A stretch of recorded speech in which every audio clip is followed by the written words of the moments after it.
Hello and welcome to day 76 of Bedtime Welsh. A little bit more practice of this whole pwy sydd, who is thing for you today. So that's just helping you remember it, pwy sydd. So how do you think we'd say to see who is? Gweld pwy sydd. Gweld pwy sydd. Okay, how about to see who wants? Can you remember how we made that? To see who wants. Gweld pwy sydd isio.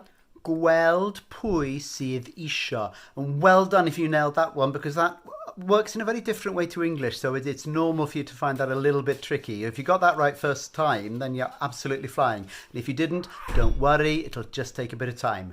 Gweld pwy sydd isio. Okay, how about to see who needs? Gweld pwy sydd angen. Gweld pwy sydd angen. So you've got gweld pwy sydd isio or gweld pwy sydd angen. Okay, now how about to see who is playing? Can you figure that one out? To see who is playing.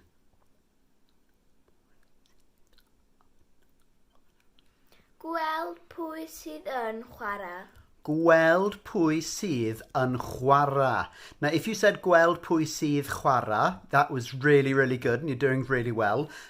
We just need the un in there for things that take an un. Don't worry about it. You'll get used to hearing it and then you'll just say it right naturally. Gweld pwy sydd yn chwarae. So, last one for today. Can you figure out how to say to see who is eating?